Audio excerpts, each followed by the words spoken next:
Tem eu. Pronto, estamos começando aqui a página 34 da seção 3 da apostila, né, que é o início da seção 3, que fala sobre risco e retorno, né? Tem gente falando no chat que eu não vi ainda. Deixa eu abrir aqui rapidinho. Vou postar a data de P2 no Classroom. Vou postar a data de P2 no Classroom. No WhatsApp também. Está marcada para o dia 17, é isso. A segunda chamada, Tainã, eu combino com vocês, certo? No privado. Não tinha programado não, mas a gente pode programar uma segunda chamada para esse final de semana. Se prepara aí para o sábado para a gente fazer essa segunda chamada. Bom, vamos lá. Essa sessão sobre risco e retorno, primeiro eu gosto de vamos dizer assim, colocar na mente da gente um conceito diferente de risco, certo? De forma mundana, quando a gente está falando, né, com os nossos, quando a gente está falando com as pessoas, né, que a gente gosta e diz que uma coisa é arriscado, né? Ah, não faça isso porque é arriscado, não suba na árvore porque você está correndo risco, né? Não saia na rua, senão você vai estar pegando o risco de pegar coronavírus, né? Então, isso que a gente fala de risco é como o risco fosse um perigo eminente, certo? Um perigo eminente que deve ser evitado, né? Vamos dizer assim. A princípio, um risco, nesse sentido de perigo, ele devia ser evitado. Então, é perigoso subir em árvore, logo não suba na árvore para não correr esse perigo, para não correr esse risco, né? É perigoso andar na rua, então não ande na rua porque é perigoso você ser contaminado e assim por diante. Mas esse conceito de risco do que a gente fala no dia a dia, não é o conceito de risco de administração financeira. Quando a gente está falando de administração financeira, pessoal, risco tem um conceito de sair do que era esperado. Risco tem a ver com diferente da minha expectativa criada, certo? Então, se eu estou abrindo um empreendimento novo, certo? Eu agora, na pandemia, vou ter que me reinventar e nesse processo de reinvenção, eu decidi fazer caderno, certo? Então, estou fazendo ali cadernos manuais e tal. Fiz o meu plano de negócios. Dentro do meu plano de negócios, eu previ que nos próximos 3 meses eu vou ter prejuízos, porque eu vou ter muito mais gastos do que de investimentos do que efetivamente retorno com a venda de cadernos, certo? Então, efetivamente, pelo fato de ser negativo, não significa que é um investimento arriscado. Significa que eu estou esperando esses valores negativos por 3 meses, certo? Um investimento se torna arriscado quando a minha expectativa ela foi descumprida, tanto para mais quanto para menos. Então, se na hora de execução do plano de negócio eu não passei 3 meses com valores negativos, mas eu passei 6 meses com valores negativos, isso se mostrou um investimento de risco. Por quê? Porque ele estava diferente do que eu programei. Eu programei 3 meses de valores negativos e ocorreu 6 meses. Se mostrou ser um investimento arriscado, porque ele estava diferente do que foi programado. Ele estava diferente da minha expectativa de retorno, certo? Ao mesma forma que se, ao produzir os cadernos bombarem na internet, e no primeiro mês eu já ter resultado positivo pelas vendas ter sido tão grandes, isso também mostra-se um investimento arriscado. Por quê?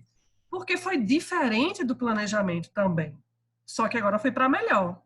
Foi um problema diferente, que foi vender muito mais do que esperado, mas esse problema diferente também vem anexos com riscos, porque foi em desacordo do que eu estava programando.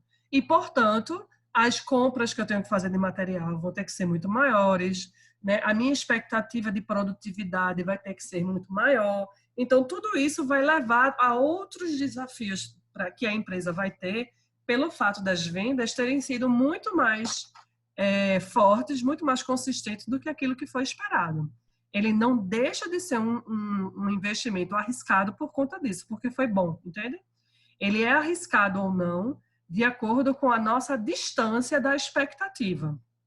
Então, um investimento é tão arriscado quanto for a diferença da realização dele com a expectativa que eu criei com relação a ele, entende? Então, não existe investimento arriscado sem existir expectativa, sem existir planejamento, sem existir aquilo que você está querendo receber por aquele produto, por aquele investimento que você quer fazer, certo? Toda vez que a gente estiver falando de risco em finanças, a gente está falando exatamente disso, de ser arriscado aquilo que está divergindo da nossa expectativa. Vocês estão escutando, né, mais recentemente, muitos noticiários, enfim, em casa, aí meio que, né, quem está em casa, ou quem não está escutando do mesmo jeito, o risco Brasil está aumentando. Por que o risco Brasil está aumentando? Porque a expectativa do Brasil cumprir com suas obrigações está cada vez mais distante da realidade, entende? Então, os investidores que investiram no Brasil fazem o investimento esperando um retorno. E quando eles veem que o risco Brasil está aumentando, quando eles dizem que o risco Brasil está aumentando, é porque o retorno que eles vão aferir vai ser diferente da expectativa que eles criaram, entende? Isso é um investimento com risco, né? Eu me lembro de uma época no Brasil, lá no início da década de 90, que a Rússia teve uma crise muito grande, pessoal. Foi tipo assim, a quebra da Bolsa de Valores da Rússia. E eles aumentaram a Selic deles, né, a taxa de juros básica da economia, que hoje é do Brasil, está mais ou menos em 3 e pouco por cento, só para vocês terem ideia da dimensão. E na época ruim do Brasil, a gente estava com a taxa Selic de 12, 13%. A taxa Selic da Rússia chegou a 19, 24%, né, no meio da crise.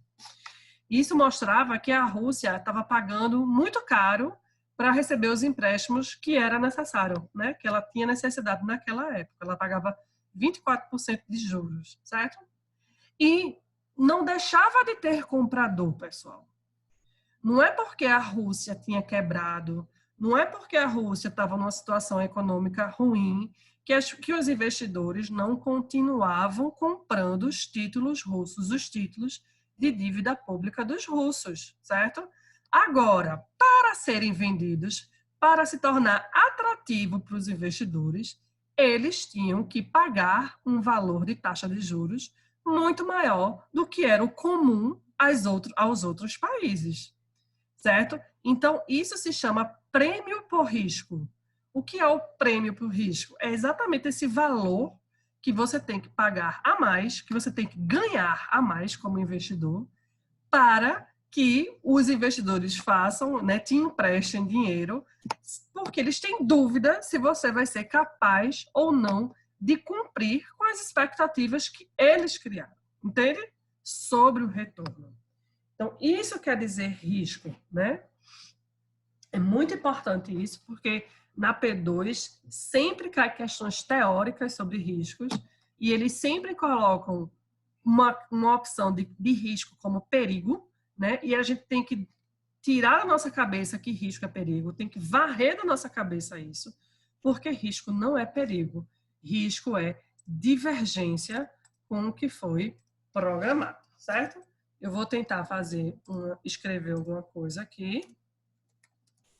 Risco significa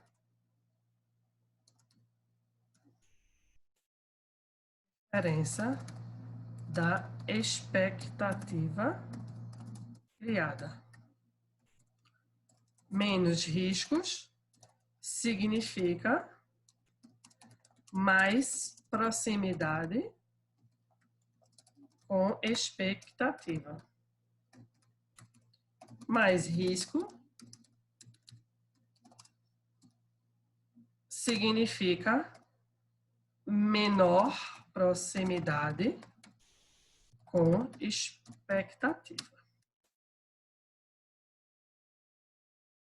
Quando a gente fala de expectativa, pessoal, né, assim, a gente diz, e aí lembrem-se, né, que expectativa aqui tem a ver tanto com expectativa sendo superada, como expectativa sendo, né, deprimida, né, vamos dizer assim.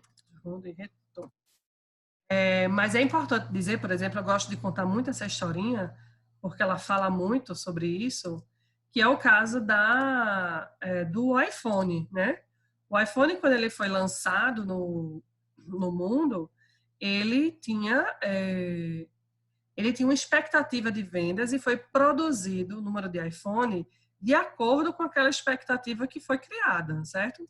Com uma semana, o número de iPhones que foram programados para serem vendidos já tinham acabado dentro das prateleiras. E a Apple teve muitos problemas para recompor esse estoque, porque não era um produto que era produzido nos Estados Unidos, era um produto que era uma montagem super complexa de diversas peças de diversos países diferentes que precisavam ser enviadas para um país onde ele era montado e ainda precisava chegar nos Estados Unidos, né, com tempo suficiente. E ele só conseguiu fazer a primeira reposição de produto na prateleira depois de quase 6 semanas da primeira venda, pessoal. Então, imagina do que é você terminar um produto em uma semana e você passar 6 semanas para reposição. Isso é risco. Imagina quanto dinheiro a Apple não perdeu, né? Naquele momento, onde ela estava tendo um relativo sucesso com um lançamento super inovador e ela ficou 6 semanas sem um produto na prateleira. Isso é muito grave. Isso é muito arriscado, né?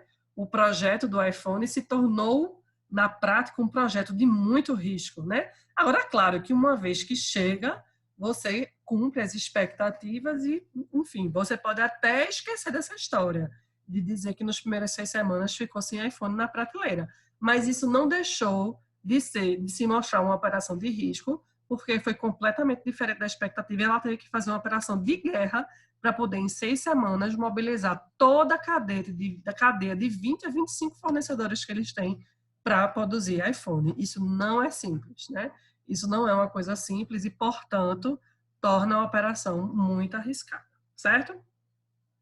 Mas, como eu já falei aqui, né? Quando a gente está falando em finanças, quando a gente se afasta da nossa expectativa, a gente tem uma expectativa maior de retorno sobre aquele investimento, né? Eu falei aqui do caso da Rússia, né? Que chegou a ter uma taxa de juros básica da economia de 19% a 24%, né? Uma coisa por ali.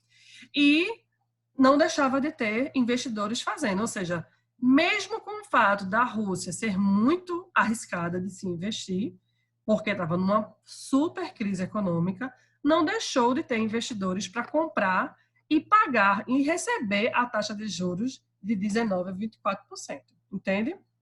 Então, todo risco, ele é pago com retorno. E ele é proporcional ao retorno, né? Quanto maior o risco de uma operação, maior é a expectativa de retorno com essa operação. E quanto menor é o risco da sua operação, menor é a expectativa de retorno com a sua operação, né? Risco e retorno são duas variáveis que elas são diretamente proporcionais dentro da administração financeira. Então, eu cumpri a minha expectativa, provavelmente eu tenho um risco baixo e eu devo esperar de investimentos de risco baixo retornos baixos. Minha expectativa não se concluiu, meu risco se mostrou muito alto, portanto, o retorno também tem que se mostrar alto, certo? Então, nesse sentido, risco e retorno são diretamente proporcionais.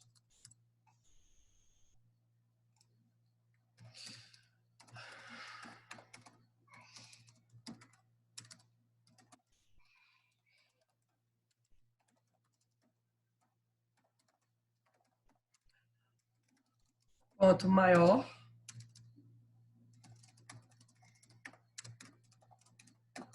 o retorno esperado.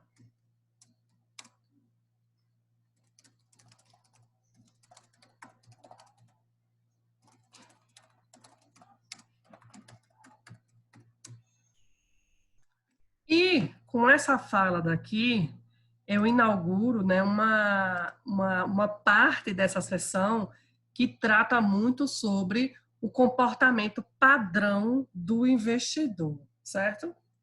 E esse comportamento padrão do investidor, às vezes ele parece muito incoerente, pessoal. Porque, veja, todo investidor, ele deseja uma rentabilidade alta nos seus investimentos, certo?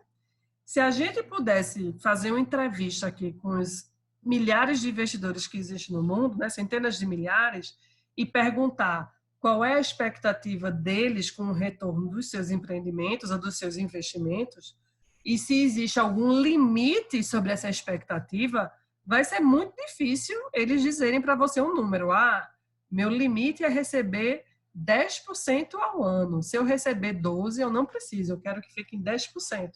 É muito difícil, porque o padrão do investidor é querer maximizar o seu retorno, é querer maximizar o retorno do seu investimento. Tô certa?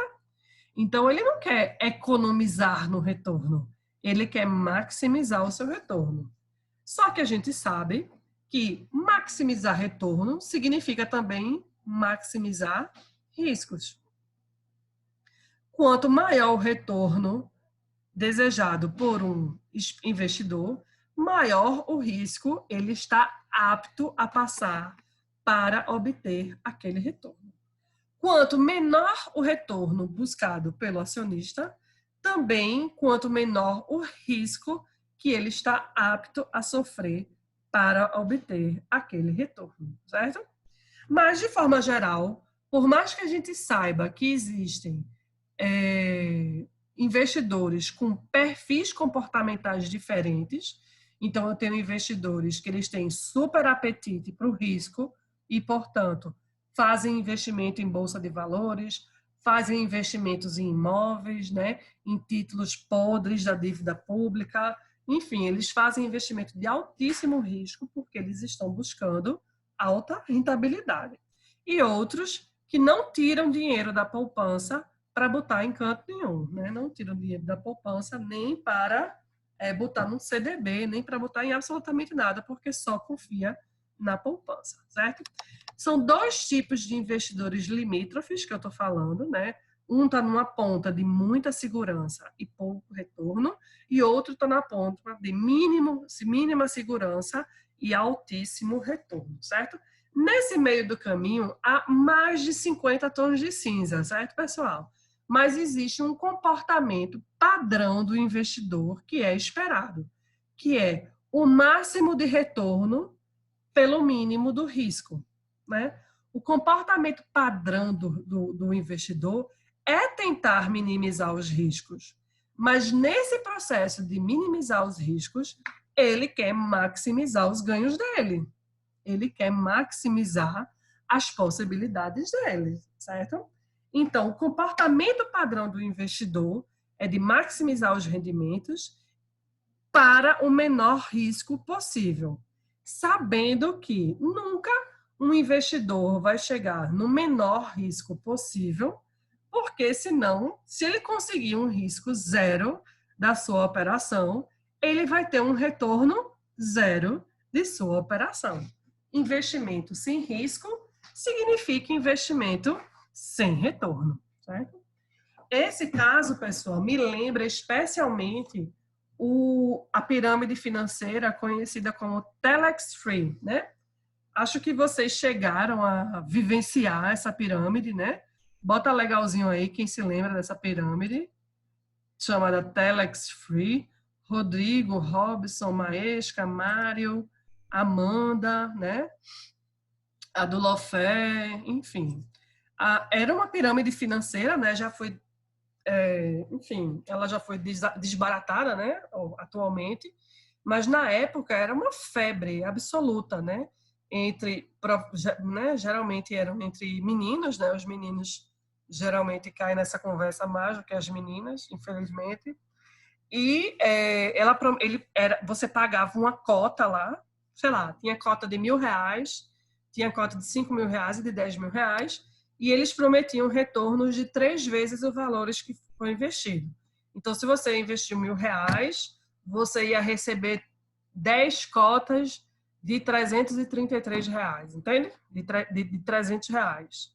Se você investisse R$ 5.000, você ia receber 10 cotas de R$ 1.500. E assim sucessivamente. Era um negócio desse. E tudo que você tinha que fazer era postar uma propaganda na internet, que era a coisa mais, enfim, viajada no mundo. Você via que era uma propaganda que não gerava receita e por isso era uma pirâmide, né? Porque eles não pagavam o investimento com o retorno de propaganda.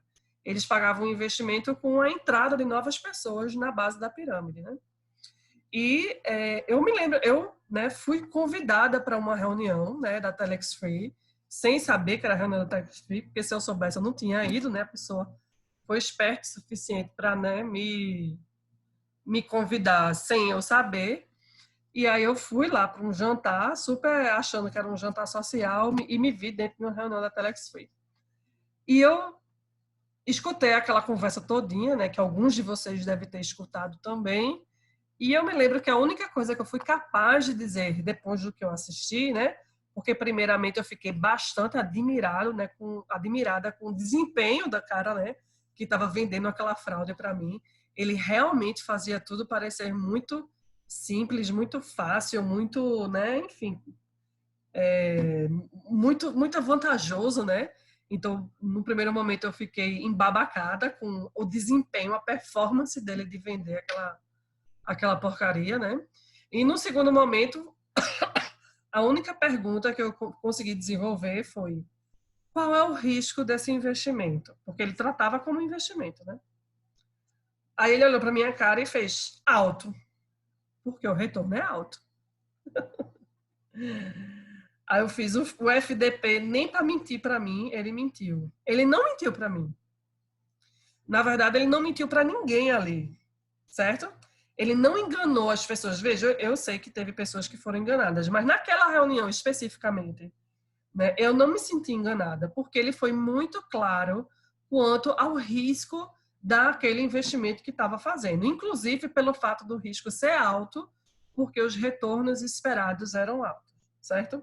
Então, eu fiquei tão também babacada com a resposta deles, absolutamente sincera, né, vamos dizer assim, que a conversa continuou com as pessoas da sala, né? Eu ia explicar que era uma pirâmide depois que ele saísse, ele era um amigo da família, eu não queria constranger ele na frente das pessoas, né, que estavam na sala. Só que sabe aquela conversa que vai se alongando, vai se alongando, vai se alongando, e aí eu precisei ir embora, enfim, já era 11 horas da noite, 11h30, eu precisava ir embora, e ele continuou conversando com as pessoas lá, e com todo mundo que ele conversou, ele conseguiu convencer as pessoas a comprar uma cota lá. Porque esse pessoal tem um papo muito grande, né, professora? Eu fui Tem. uma vez em um da Rinodê também assim. Chamaram para uma reunião de família no domingo e quando chegou lá era um cara da Rinodê. Menina, era um Totalmente. papo de derrubar um avião. Não, completamente. Se você não tiver muito segura do que é, vamos dizer assim, você cai porque eles são muito bem treinados. Tem isso, né? Garantia de riqueza, de retorno, assim, absolutos. Mas a Rinodê ainda vende produto, Amanda. A Thaís É, isso mesmo. não vendia nada, ela vendia É, Skype, vendia... né? Ela vendia pacote de dados de voz, assim, uma coisa completamente fora do contexto, né?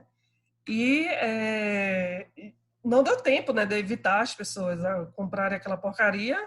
E aí, né, uma semana depois, quando eu fui convidada a dar minha opinião sobre aquilo, né, porque, enfim, eu disse que era uma pirâmide e que eu estava torcendo para que eles estivessem no início da pirâmide e conseguissem pelo menos recuperar o investimento, porque certamente aquilo ali, né, ia estourar em algum momento. Foram 45 dias depois disso que estourou a pirâmide, né? A polícia prendeu o cara e tal. E não deu tempo, né, de retornar, porque eram 10 parcelas mensais, né? Eles tinham recebido só uma parcela, né, no valor do processo lá. Então, enfim, né? Eu teve uma disciplina dessa já que a gente estudou pirâmides financeiras, né?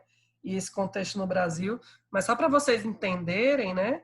Por que isso é tão forte no Brasil? É quase uma questão cultural, pirâmide, né? Se a gente pensar, não é só Rinodê, Rinodê, teve a Amway, né? Já já teve a Telex Free, depois da Telex Free teve várias outras pequenas pirâmides, e até hoje tem grupos de pirâmides financeiras funcionando por aí, né? Mas por que isso está tão arraigado no Brasil? Quem inventou esse conceito de investimento foi um cara chamado Charles Ponzi, né? Tanto que nos Estados Unidos esse esquema é conhecido como Ponzi Scheme, né? Scheme é esquema em inglês.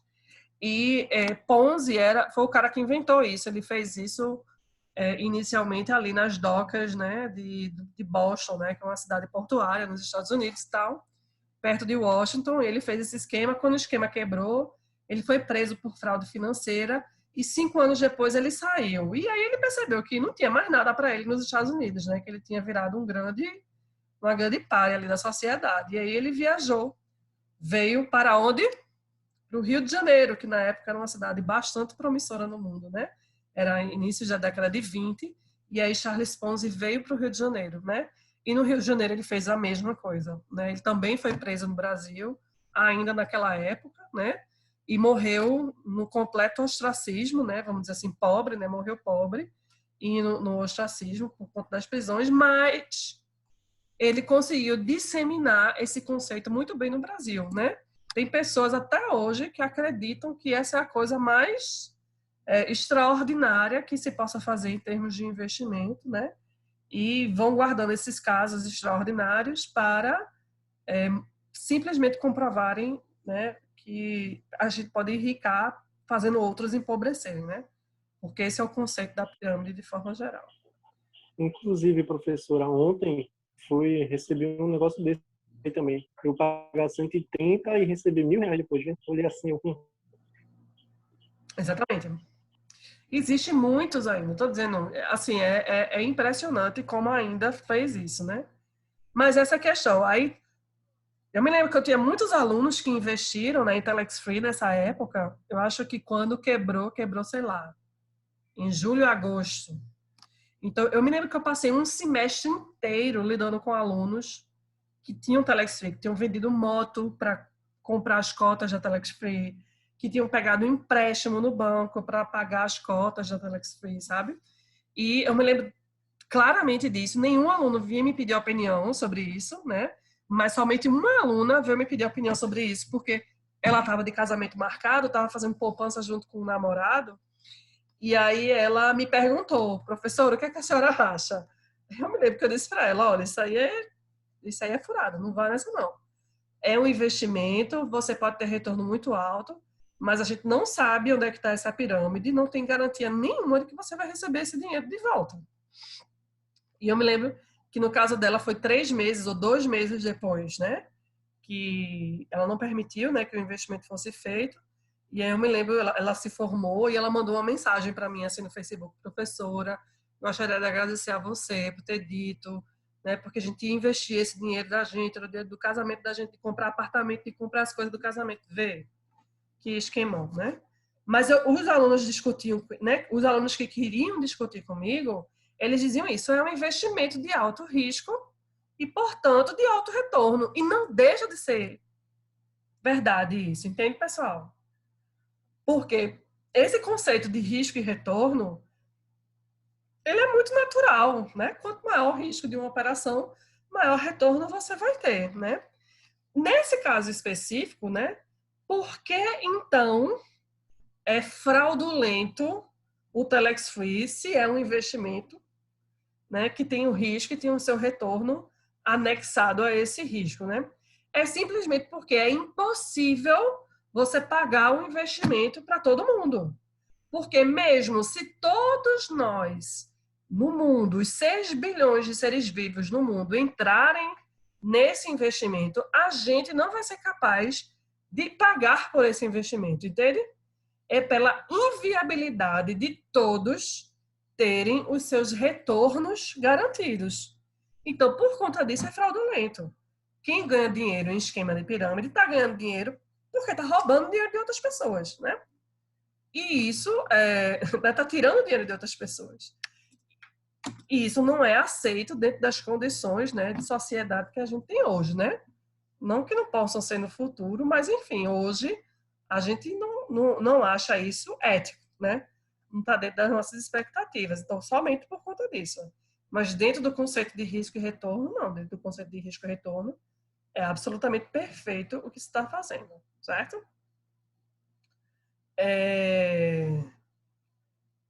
Então, é isso. Deixa eu falar sobre isso. Deixa eu ver aqui o que eu tenho mais para falar, certo? Ah, pronto. Assentando um pouquinho mais essa coisa do risco para termos mais matemáticos, certo? Quando a gente está falando de risco, a gente está falando dessa expectativa, né, diferente de receita do que foi esperado, mas na prática, formalmente falando, se você pegar um livro e for ver o que é risco, né? Risco é a probabilidade, né, de um investimento ou de um processo financeiro que você vai fazer, ele ser diferente da sua expectativa, né? Então, dentro dos livros de finanças, é isso que você vai ler, né? Risco é a probabilidade de um investimento ser diferente do que foi programado. Esse é o conceito formal de risco. Vou botar até uma caixinha.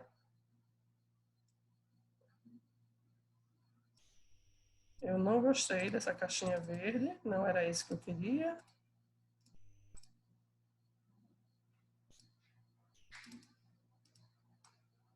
Ai, que saco, pessoal.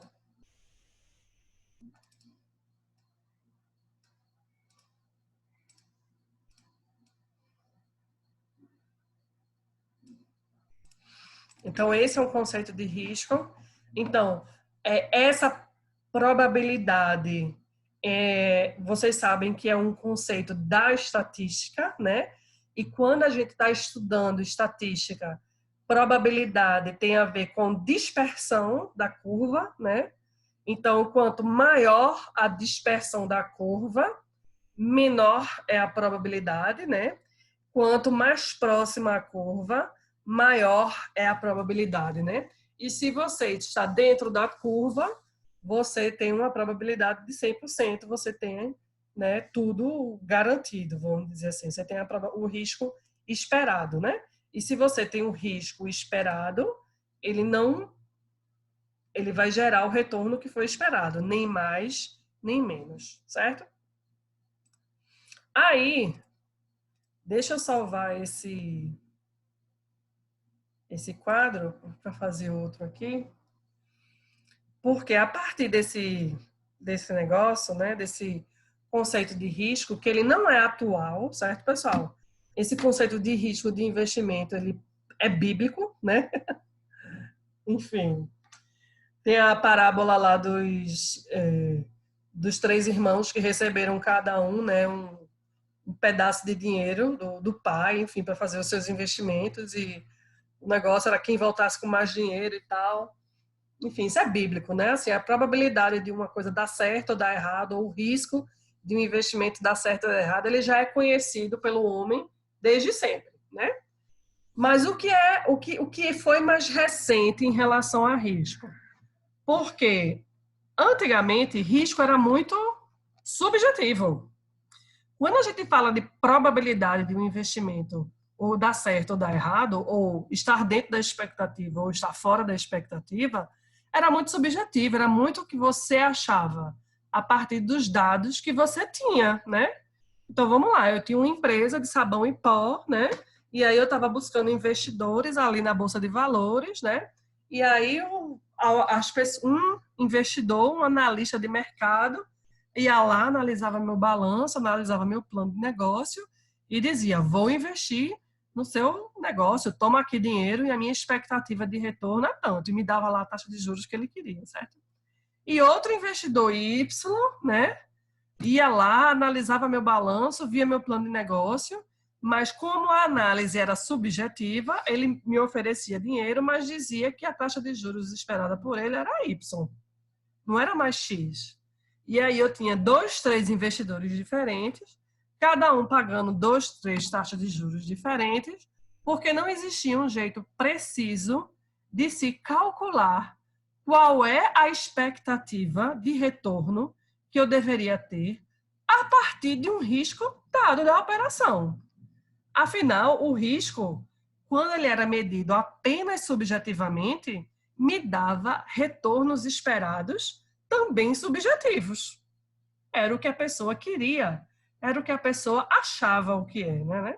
E em algum momento ali na década de 50, 60, isso se tornou muito ruim, porque essas diferenças de expectativas subjetivas, elas passavam a ser muito diferentes, né? Então, você tinha ali um investidor que você aceitava o investimento dele e ele lhe cobrava 20%, aí vinha outro investidor que dava para você 10%. Aí você, porra, se eu soubesse que esse aqui estava de 10% ia chegar, eu nem tinha dado, né, aceitado aquele de 20%. Então, isso começou a refletir, né, as diferenças, né, das subjetividades sobre as análises começaram a fazer muito mal para o mundo das finanças, né? Ficou também pouco previsível para as empresas definirem quais eram as taxas de juros justas para o seu investimento, né? Ok, tudo bem, massa. Qual é? Eu não quero, então, aceitar as propostas externas, né? Eu quero saber quanto eu quero pagar de retorno pelos investimentos que querem ser feitos em mim, né? E isso aí era outra dificuldade também, como calcular, né? Porque você que está dentro da empresa, você tem uma expectativa também subjetiva super positiva, né? Otimista. Então, como é que a sua medida vai ser a medida correta, né? E tudo isso era muito confuso, pessoal. Então, duas pessoas, né, dois matemáticos na época, eles começaram a olhar para risco e retorno, eles começaram a estudar risco e retorno nos seus, né, doutorados, nos seus estudos lá acadêmicos, né? E eles chegaram a um mesmo lugar, né? Eles chegaram ao mesmo senso comum. Tanto que a fórmula que eles criaram para calcular qual deve ser o retorno esperado de um investimento a partir de um risco dado foi publicado pelos dois em 2 revistas científicas com 2 semanas de diferença lá na década de 60. Isso não significava nada, só significou que os dois chegaram, estudando a mesma coisa, chegaram às mesmas conclusões. E eles não se conheciam na época. Um era um pesquisador inglês, né, morava na Inglaterra, outro era um pesquisador alemão, e eles estavam com o mesmo problema de pesquisa e descobriram a mesma coisa, né? Eles desenvolveram a mesma coisa, na verdade, né? Que é a fórmula do CAPM. CAPM, em inglês, significa Capital Asset Pricing Model, que em português significa, deixa eu botar aqui, modelo de precificação de ativos de capital.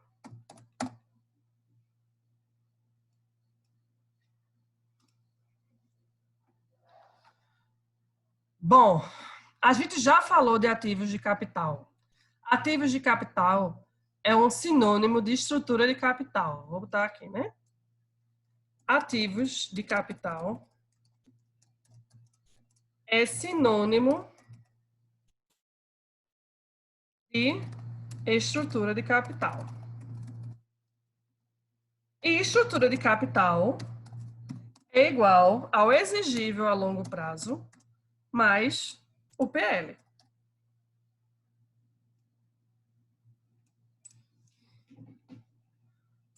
Quando a gente está falando de ativos de capital, a gente está falando do financiamento de mais longo prazo que existe dentro do passivo da gente. E são os dois os financiamentos de mais longo prazo, que são o exigível a longo prazo e o próprio PL, que é o exigível que não tem data de retorno esperada, né? o exigível a longo prazo tem data, mas o capital você não tem data de expectativa de quando você vai devolver aquele valor. E por isso, essas duas somas juntas, elas são chamadas de estrutura de capital ou ativos de capital, certo? Ativo de capital também é chamado os ativos fixos, certo? E a gente vai se lembrar aqui de uma aula que eu falei que os ativos de longo prazo devem ser financiados pelos passivos de longo prazo para a gente manter o equilíbrio entre as contas do balanço, para que os ativos de curto prazo sejam financiados pelos passivos de curto prazo e os ativos de longo prazo também financiados pelos passivos de longo prazo, para isso manter a coerência dos prazos de retorno dos investimentos, certo? Então, é importante posicionar isso primeiro. Segundo, quando ele fala de precificação,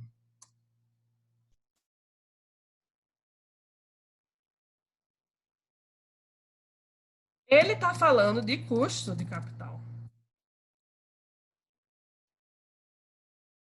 Certo? Ele está falando de... Quando eu falo modelo de precificação de ativos, é quanto custa, né, aqueles ativos de capital. Certo? E é o custo do capital. Mais especificamente, o CAPM, ele vai definir o custo de capital próprio, não de capital de terceiros, porque quem define custo de capital de terceiros é o banco, é o terceiro que vai emprestar dinheiro para você, mas para definir o custo de capital próprio, quem pode definir é você, dado um determinado risco. CAPM foi o modelo definido para você calcular qual a taxa de juros que os investidores deveriam esperar de retorno sobre o investimento, dado que a empresa tem um risco, considerando o risco da empresa. Certo? Dúvidas?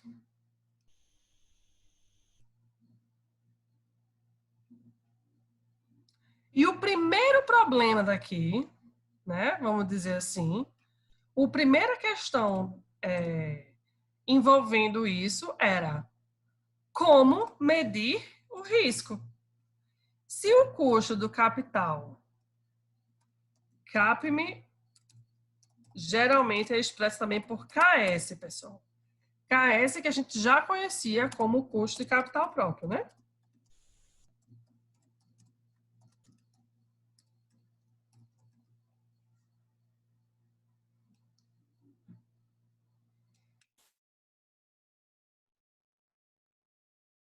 A grande pergunta que o CAPM, né, vai oferecer para a gente é: qual deve ser a expectativa de retorno de um investimento a partir de um determinado risco que esse investimento tem? Ele vai exatamente correlacionar o risco e o retorno. Qual a medida do risco e qual a medida do retorno para aquele risco que foi dado para um investimento, certo?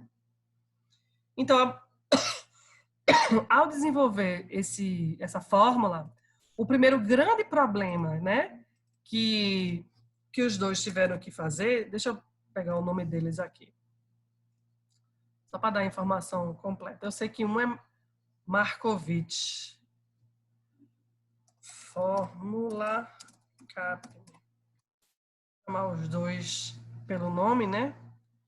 Depois os defuntos vêm puxar meu pé de noite, porque eu não dei crédito.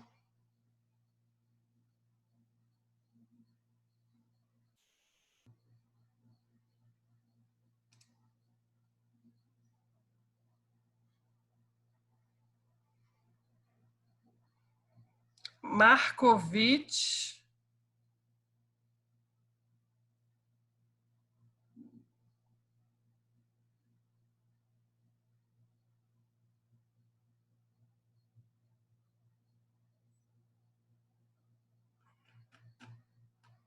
Não estou achando. Achei.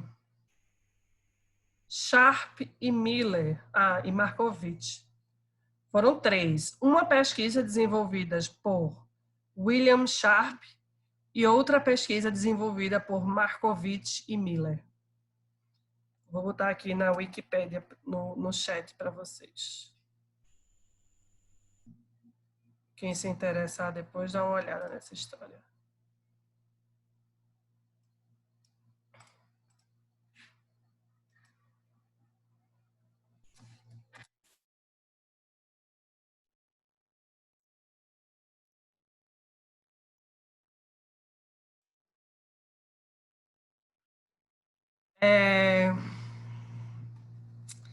Então, os caras, né? 3 já é muito para ficar citando, né, pessoal? O primeiro grande problema que eles tiveram foi como precificar o risco, né? Como calcular o risco. Eles já sabiam que risco tinha a ver com, né, que coloquem-se naquele lugar, certo? Eles sabiam que o risco era totalmente subjetivo naquela época, certo? Eles sabiam que não tinham como, vamos dizer assim, definir o risco de forma precisa, né? Então, eles tiveram que... O primeiro grande problema deles foi como criar uma medida numérica para o risco. Porque era muito subjetivo, mas eles precisavam transformar isso num número para poder caber numa fórmula, né, pessoal? O grande objetivo deles era criar uma fórmula onde pudesse ser facilmente calculado qual deveria ser o retorno esperado de um ativo, né, de um investimento, a partir de um risco que ele possuísse, né? Então, isso deveria ser, teoricamente, fácil de ser definido, né? Mas eles primeiro tinham que definir medidas de risco, né? E eles sabiam que medidas de risco eram medidas de dispersão. Então, eles voltaram lá para a estatística com um conceito de risco muito bem definido, né, que eles possuíam, e eles fizeram mais ou menos esse raciocínio. Eles que me perdoem, eu vou simplificar o raciocínio deles aqui para explicar para vocês.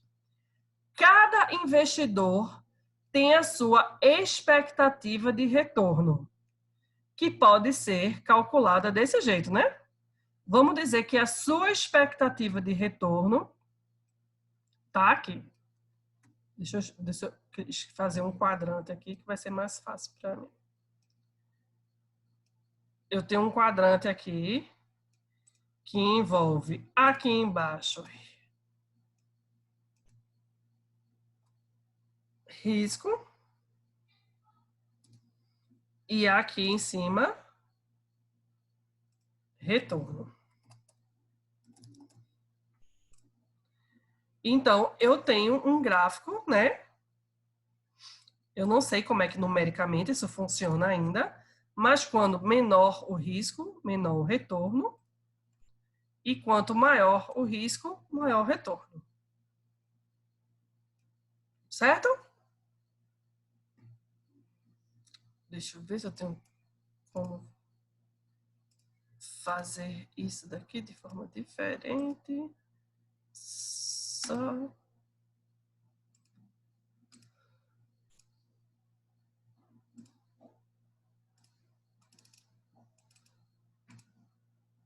Não tem como fazer diferente.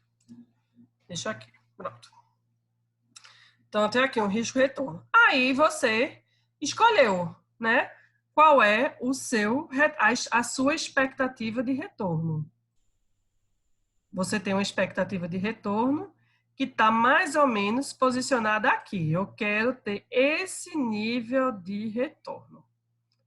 Isso é o retorno mínimo que eu espero de qualquer investimento meu. Então, nesse retorno mínimo que eu quero, eu defini um risco que eu quero assumir, certo, pessoal? Então, para eu ter esse retorno daqui que eu defini, de forma aleatória, eu tenho um risco que eu quero assumir. E o meu risco está aqui, posicionado. É exatamente... Deixa eu voltar aqui. É exatamente o risco definido aqui no cruzamento entre as partes, certo? Então, eu quero esse retorno X, eu vou ter que assumir esse risco Y.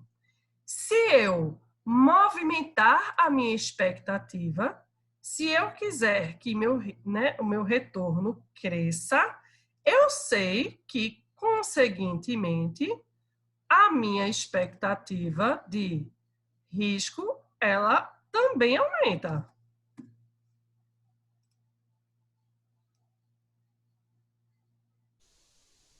Alguma dúvida aqui, pessoal? Me parem se não estiverem entendendo, certo? Então, se eu quiser ampliar o meu risco, o meu retorno, eu vou ter que aumentar o meu risco, certo? Só que, pessoal, geralmente, quando eu defino o investimento, vamos dizer assim, né? Quando eu defino o valor que eu quero para um investimento, né, dado, eu defino para mim qual é o mínimo que eu quero obter, certo? Então, geralmente a gente lida com essa questão. Eu tenho 10 mil reais. Eu boto isso na poupança ou eu faço um investimento num ativo, né? Faço um investimento numa empresa ou boto em outro lugar, né? Em outro investimento.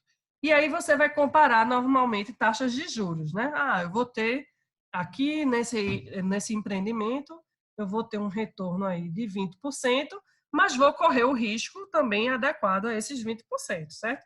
Mas se eu deixar o dinheiro na poupança, eu vou ter um retorno de 0,5%, mas eu não vou ter risco nenhum, não vou perder dinheiro nenhum. Não é esse o pensamento que a gente tem? Só que esse valor mínimo que a gente oferece, que a gente deseja de um investimento, né? A gente chama de custo de oportunidade, certo? O custo de oportunidade, eu vou, no nosso caso aqui, para o nosso exemplo, eu vou colocar ele aqui mais embaixo, certo? Vou botar aqui de rosinha, o custo de oportunidade. Esse custo de oportunidade, geralmente é assim, é o mínimo que você deseja. É a poupança, é deixar o dinheiro no CDB que você já tem, é deixar o dinheiro no Tesouro Direto que você já tem, enfim. Cada um vai ter o mínimo, o investimento mínimo, de acordo com o que é mínimo para você, entende? Porque para mim, mínimo é poupança, para Robson, mínimo é CDB, para Rodrigo, o mínimo é bolsa de valores, entende que o mínimo da gente pode mudar de acordo com o nosso apetite para o risco, né? Então, não, o mínimo não é sempre o mesmo, né? Então, a partir desse mínimo, eu crio um chão de onde eu não posso sair. Eu minimamente estou querendo esse retorno daqui. Eu só vou querer retornos maiores, correndo mais riscos. Mas daqui também eu não passo, certo? Essa diferença aqui, pessoal, entre... Deixa eu alterar a cor. Essa diferença aqui entre o retorno que você ofere e o mínimo que você esperava, a gente chama de prêmio por risco. Certo?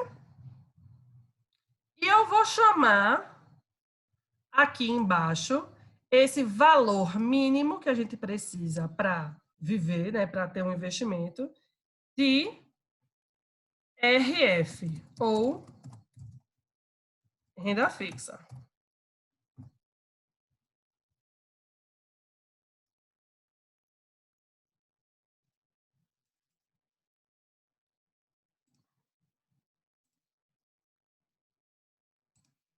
Ok? Dúvida? Então, resumindo aqui.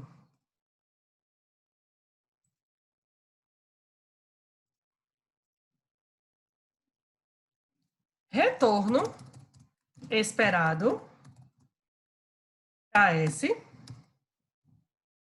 vai ser igual a renda fixa mais prêmio por risco.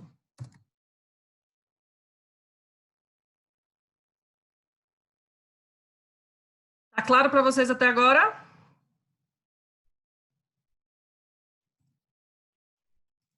Massa.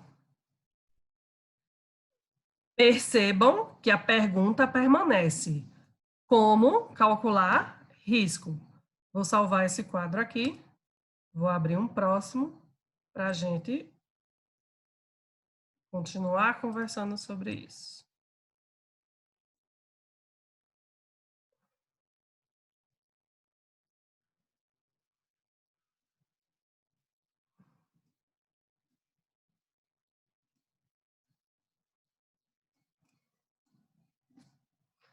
Pessoal, preciso de 5 minutos aqui para a gente continuar o raciocínio, só para dar boa noite aqui para os meus filhos e pegar uma água também, que eu me esqueci de pegar hoje, certo?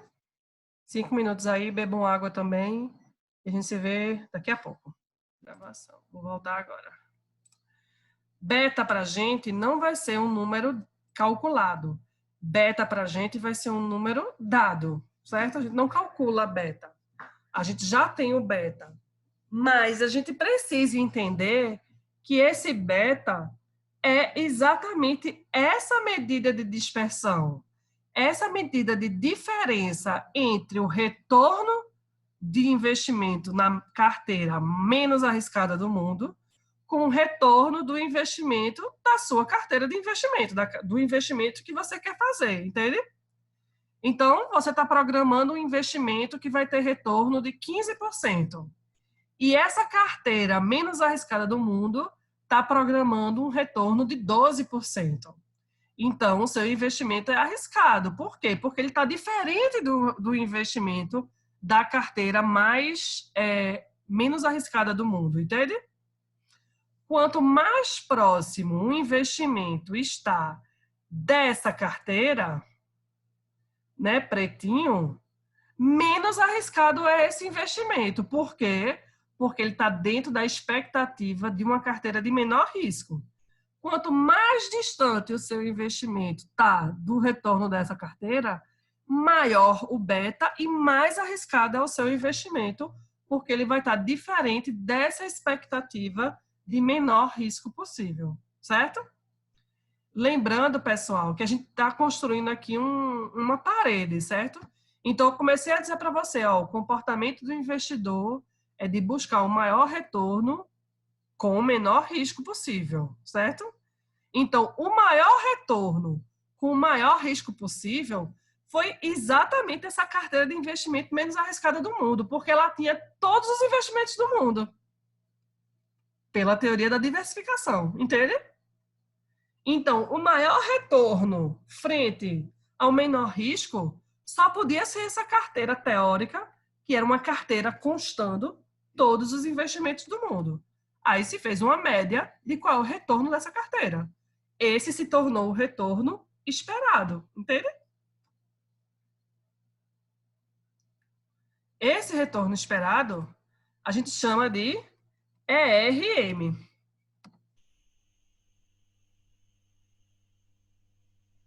Beta é a diferença do ERM com o retorno que você está querendo.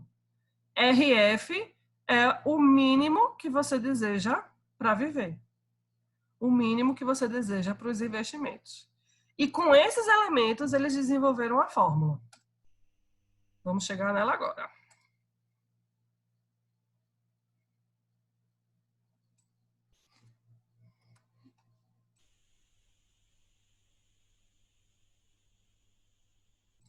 Com esses elementos calculados, eles puderam definir que a taxa, o custo de capital próprio esperado de um investimento, também chamado de CAPM, que foi o que eles inventaram, vai ser a renda fixa que você espera de um investimento mais o beta do investimento multiplicado pelo retorno de mercado menos a renda fixa. Onde RF, a gente está chamando aqui de renda fixa, mas que é o retorno mínimo esperado pelo investidor.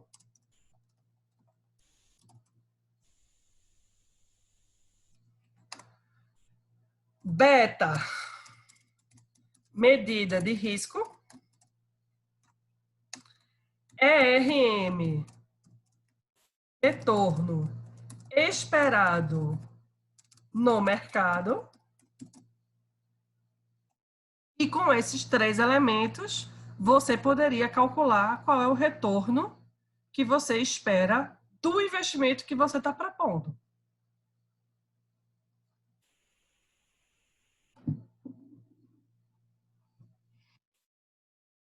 Essa é a fórmula do CAPM. Vamos fazer muitos exercícios envolvendo essa fórmula, certo?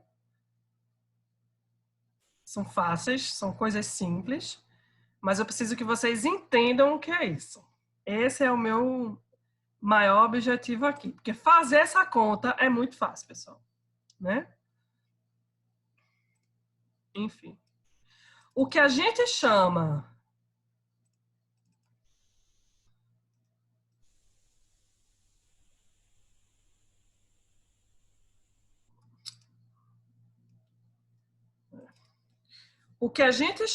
de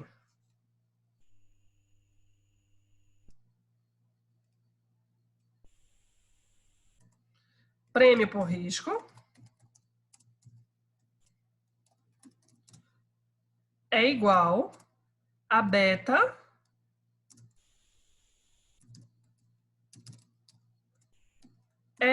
ERM menos RF.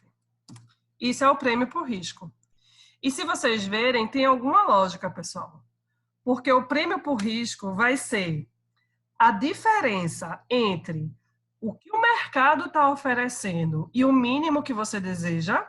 Então, vamos dizer que o mercado está oferecendo para você 20% de retorno. E o mínimo que você deseja é 5%. Então, você vai ter 15% de prêmio de risco, certo? 20% menos 5%, 15%. Massa! Só que é injusto você ganhar 15% sem você saber qual é o risco que o seu ativo tem, que o seu investimento tem. Quando você multiplica esses 15% por essa medida de risco, aí você tem uma medida mais precisa, porque você vai ter o prêmio por risco de forma ponderada com o risco do seu investimento. E não simplesmente pela diferença do que você quer para o que você vai obter, tá entendendo?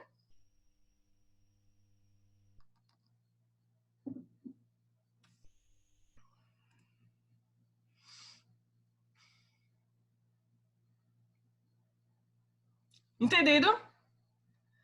Geralmente as questões envolvendo CAPM vêm assim. Um investidor deseja um retorno mínimo de 8,5% sobre seus investimentos. O beta do investimento desejado é de 1,50. E o mercado está oferecendo um investimento de 15%. Qual o retorno esperado do investimento? Qual o KS do investimento? Qual o retorno esperado do investimento? CAPM vai ser igual a KS, que vai ser igual a RF mais beta RM menos RF. KS vai ser igual a 8,5% mais 1,5 multiplicado por 15% menos 8,5%.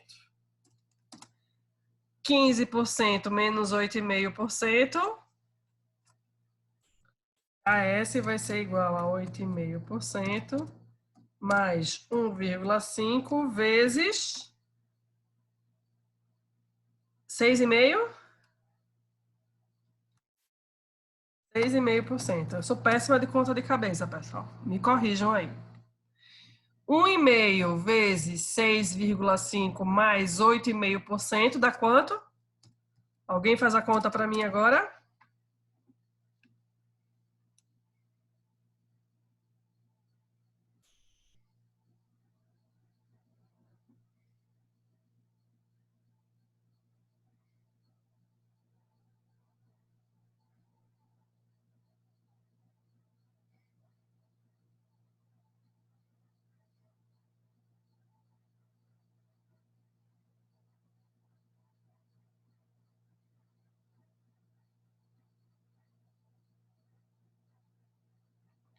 Por favor, alguém calcula para mim.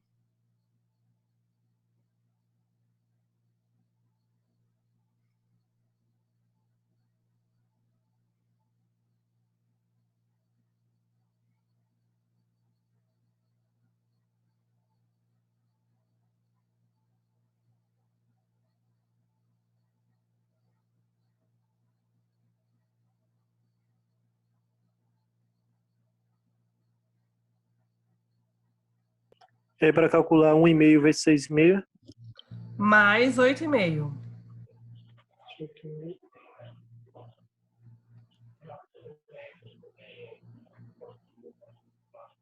18,5.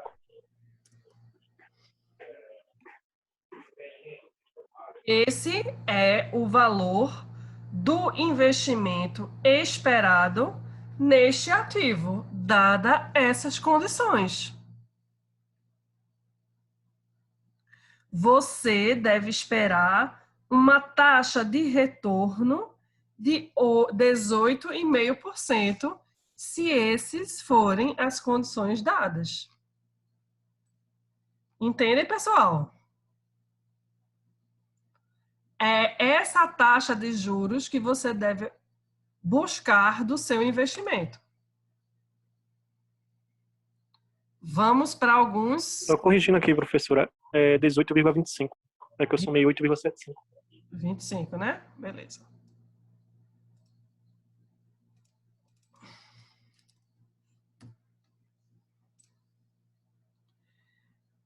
Vamos lá. Eu preciso falar um pouquinho mais do beta dentro desse contexto, certo? Nós temos 3 tipos diferentes de beta, certo, pessoal? Nós temos o beta positivo, que é esse o caso aqui.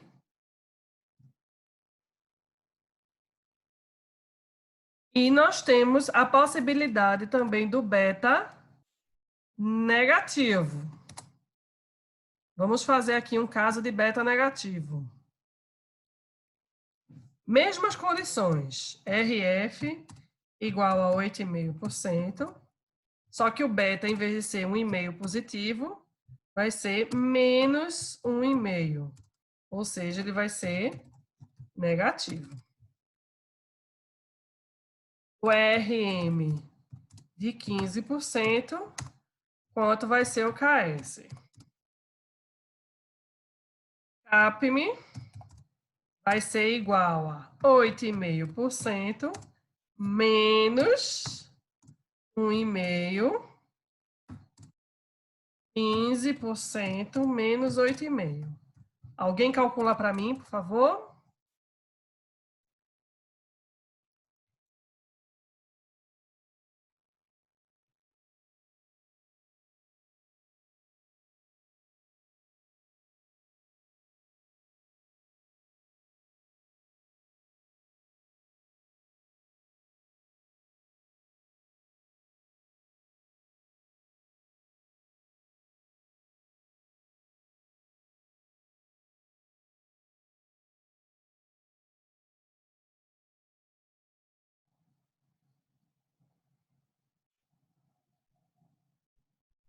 E aí?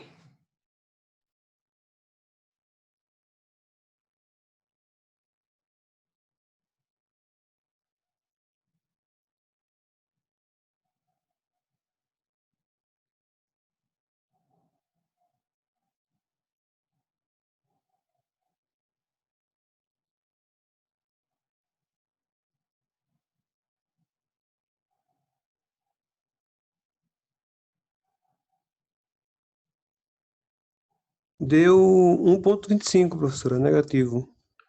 Menos 1,25. Isso. Eu quero fazer os vários tipos de beta para depois a gente olhar para eles, certo? Estou fazendo esse. Deixa eu botar uma corzinha diferente aqui para dar um charme. Esse é um tipo de beta. Esse é outro tipo de beta. Existem os betas positivos, só que menor que 1. Esse daqui é positivo maior que 1, né? Esse caso que a gente colocou. Mas eu quero botar um caso agora de mesma coisa. RF 8,5% com um beta menor do que 1. Vou botar aqui 0,8. Menor, positivo. Menor.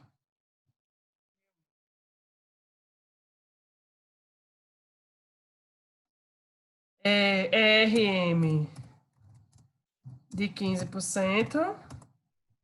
Quanto é o KS? Nosso CAPM vai ser de 8,5% mais 0,8, 15% menos 8,5%. Dá quanto aqui o KS?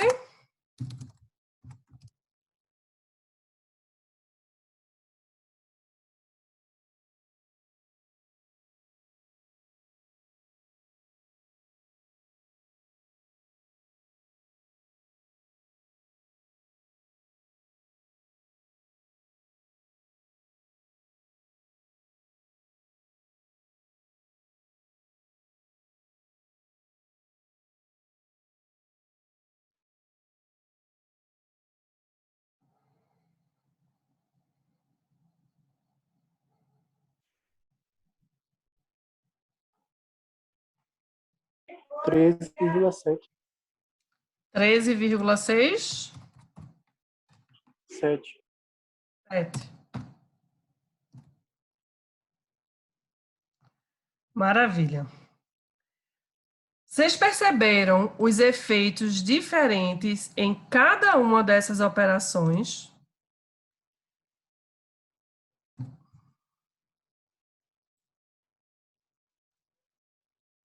Sim, o beta, ele influenciou bastante o resultado. Exatamente. Quando eu tenho um beta positivo e maior do que 1, veja para onde ele levou o meu KS. Muito acima da minha RM. Agora, com o meu beta negativo, ele baixa até o ponto de eu dizer, ó, você não deve esperar nada desse retorno, porque esse retorno não está com nada. E aqui, com um beta menor do que 1, mas ainda positivo, você vai ter um valor um pouco menor do que o RM. Isso quer dizer o quê, pessoal? Isso quer dizer que esse beta daqui, ele está como ele é um e-mail, a dispersão dele é 50% maior do que a dispersão da curva da melhor carteira do mundo, certo? Porque a melhor carteira do mundo, ela tem um beta igual a 1.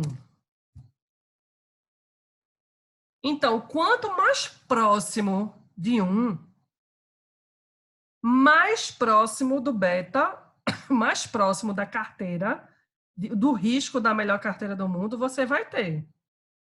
Então, quando o beta é maior do que 1, e muito maior do que 1, o ativo é arriscado.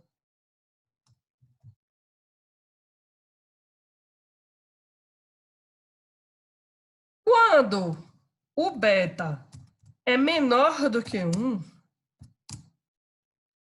é um ativo arriscado, com retorno oposto à carteira de mercado. E essa daqui é arriscado, mas com movimento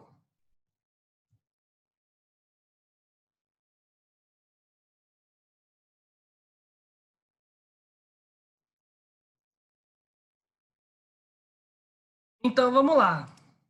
O que eu quero dizer com isso? Quando o beta é maior do que 1, o ativo é arriscado, mas ele tem um movimento de curva similar ao movimento de curva da carteira de mercado. Ou seja, se o mercado está subindo, essa carteira maior do que 1 também vai subir, mas ela vai subir numa proporção diferente. O mercado vai para 15%, ela vai para 18% e 25%, né? Já que ela está 50% a mais de valor, né, de beta da carteira de mercado. Já quando a meu beta é menor do que 1, significa que a curva é oposta. Se o mercado está subindo 15%, a carteira está caindo 1,25%. Se o mercado sobe, esse ativo desce. E se o mercado desce, esse ativo sobe. E uma carteira com, né, entre valor de 0 e 1 é positivo, mas é menor do que 1, ela vai seguir os mesmos diretrizes, né, do mercado. O beta menor do que 1, ativo arriscado, porque também se diferencia, com retorno similar ao mercado, mas menos coerente, menos junto, vou botar assim.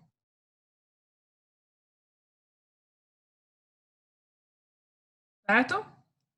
Então, todos eles mostram ativos arriscados. Ô, professora, não tem nenhum beta que seja de um ativo sem risco? Tem. O beta igual a 1.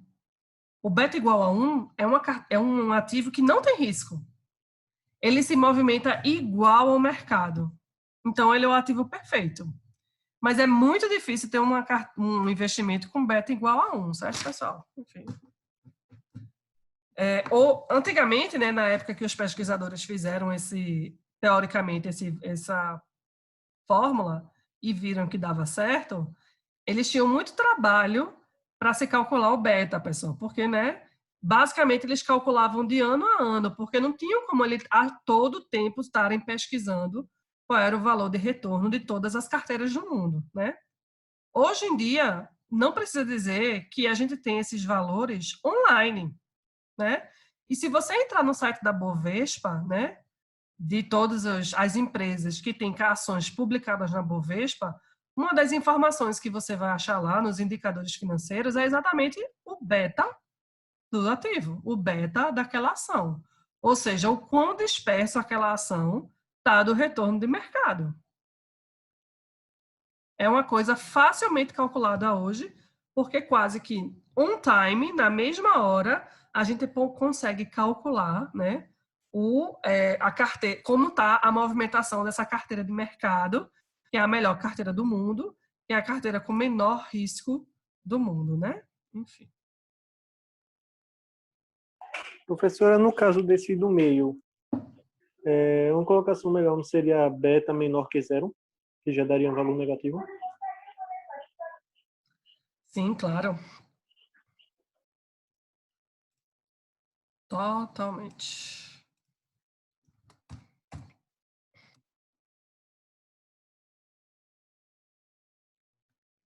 Deixa eu salvar aqui. Deixa eu voltar aqui para minha apostila, para ver como é que se eu tenho que falar mais alguma coisa.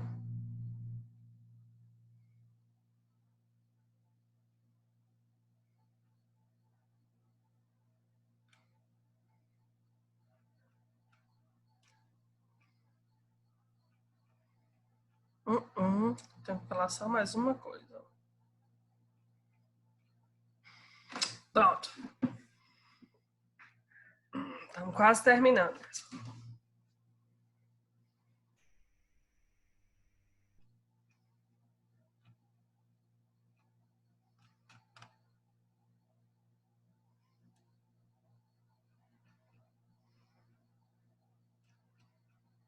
Estamos já terminando com esse. Aqui, já é outro assunto esse. Essa seção 4. Ah, achei, pronto. Okay. Beleza, só tem mais um assunto mesmo para a gente fechar essa seção 3, certo, pessoal? Deixa eu salvar aqui, já salvei. Não tenho certeza, deixa eu salvar de novo. Continua com esse beta aqui, só para fechar esse assunto. Então, pessoal, a gente vai fazer muitos exercícios sobre isso, né? Vou postar lá os exercícios que a gente vai fazer na aula que vem referente a esse assunto, né? Ele tem toda uma discussão aí sobre risco e retorno e tal. Eu preciso que vocês leiam a apostila, né? Porque tem muitos... vocês sabem que eu falo aqui de forma resumida, né? Todo o conteúdo que está lá na apostila. Eu não estou lendo a apostila aqui, nem lendo os slides com você. Eu estou indo nos pontos mais importantes, mas é muito importante que vocês leiam a apostila completinha lá, porque ele vai ter bem detalhadozinho esse passo a passo aqui que eu estou dando para vocês, certo? Com uma linguagem diferente, né? Que pode se aproximar muito da linguagem que a FGV use nas provas, certo? Então, principalmente alunos de administração que vão fazer a prova da FGV têm a obrigação aí de ler a apostila, certo? Agora, uma coisa que eu queria falar sobre o KS era isso, assim. A partir de hoje, quando perguntarem para vocês como eu vou definir o valor de um investimento, o retorno esperado de um investimento, como administrador financeiro, você sabe que é muito importante definir isso? Como o administrador financeiro vai definir o retorno esperado de um investimento, o quanto ele deve esperar de um investimento, isso é muito importante. E ele sempre vai fazer isso pela fórmula do CAPM, que foi a fórmula feita para isso, certo? Agora, esse investimento aqui, geralmente se fala de capital próprio. Entende? Então, eu sou administrador da empresa. Eu estou querendo fazer um investimento lá numa planta nova ou num produto novo da empresa. Eu tenho que, meu objetivo maior é maximizar o retorno, né? Maximizar o valor da empresa. E entre maximizar o valor da empresa está maximizar os recursos financeiros, né? Então, eu vou pensar aqui se eu vou pegar um empréstimo ou se eu vou pegar esse dinheiro com os acionistas, certo? Se eu for pegar um empréstimo, eu tenho lá como fazer uma pesquisa de mercado e definir exatamente qual vai ser os juros que eu vou pagar dessa operação. Tranquilo? Se eu não for fazer um empréstimo, se eu quiser pedir dinheiro para os acionistas, eu vou ter que ir com essa proposta aí de CAPM, pessoal. Eu vou ter que fazer a conta do CAPM para os acionistas para mostrar para eles que esse retorno que eu estou querendo oferecer para eles é o retorno justo de acordo com o risco dos investimentos dados. Entende? Então, essa fórmula do CAPM, ou a fórmula do KS, que a gente chama também de vez em quando, é exatamente para definir qual deve ser o retorno esperado pelos acionistas para o seu capital próprio. Ela serve majoritariamente para isso, certo? E a partir de hoje, qualquer resposta sobre como definir o retorno para os acionistas vai envolver exatamente a fórmula CAPM, certo? Só que a gente já sabe agora que para a gente, né, definir o custo de capital próprio,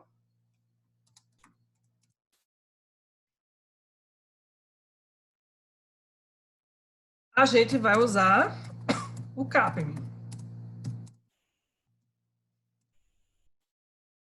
E a gente sabe que para definir o custo de capital de terceiros,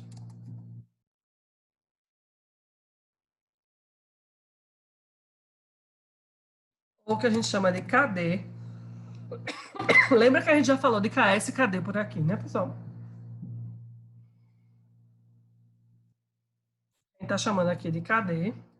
A gente define pela taxa de juros cobrada pelos bancos.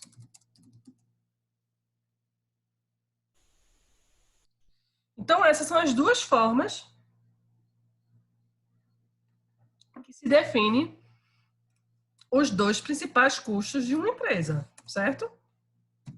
O primeiro custo a gente define através da fórmula CAPM, que é o quanto eu vou pagar para os meus acionistas, e o segundo custo é dado pelos bancos, é dado pelos mercados, é dado pelos seus fornecedores de capital, né?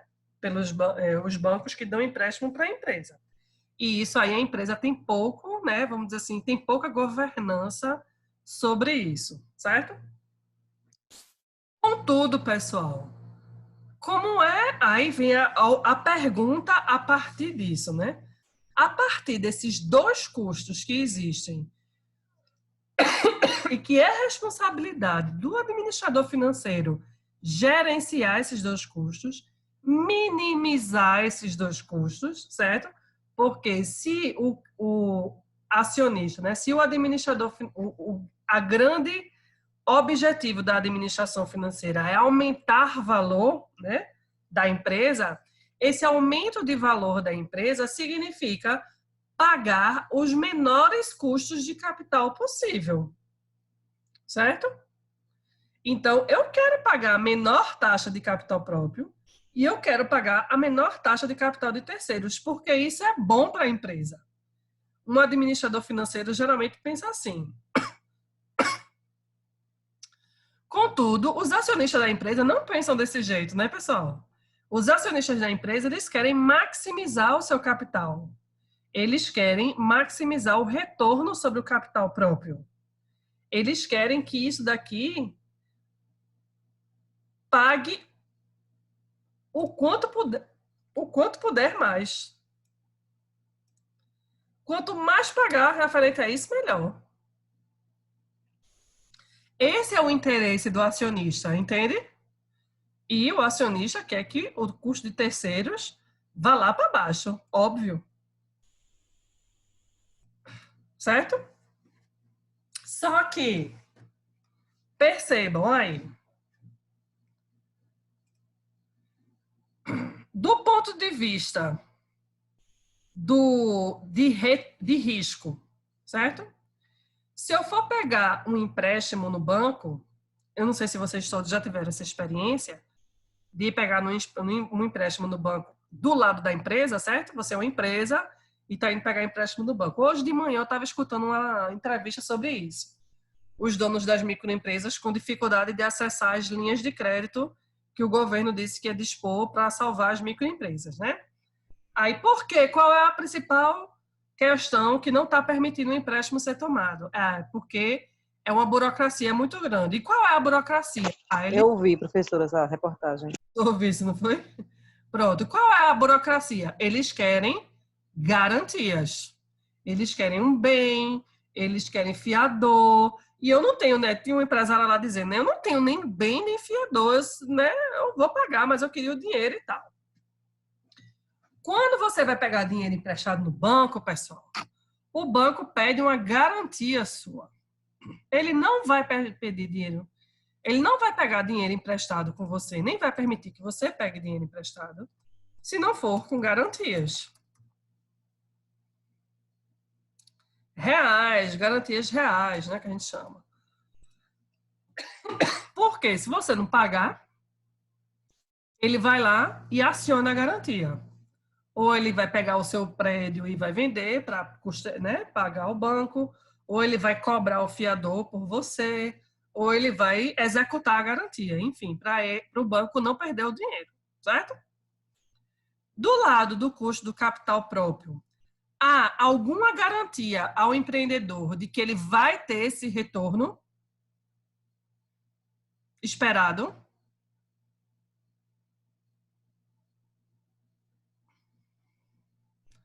Amanda, você é empresária aí, você sabe. Qual é a garantia de retorno do seu investimento? Não é empresária não, professora. A garantia do retorno de um investimento.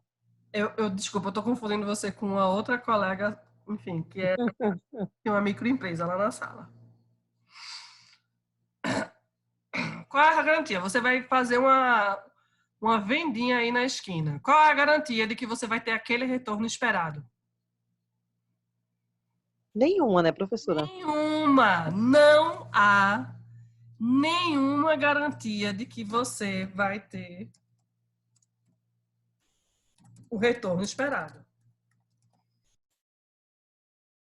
O banco só vai lhe dar dinheiro se você tiver garantia.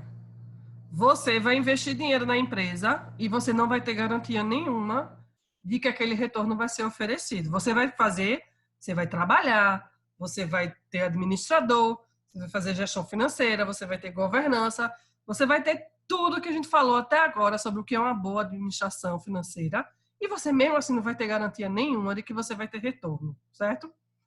Qual é o investimento mais arriscado? O investimento que o empreendedor faz ou o investimento que o banco faz na sua empresa? Empreendedor. E o banco faz, não? Essa é a questão. O banco tem garantia. Se você não pagar para o banco, ele vai lá e executa a garantia. E se a empresa não pagar para o acionista, quem é que vai pagar para ele?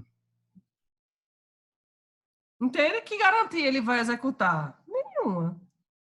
O maior risco corre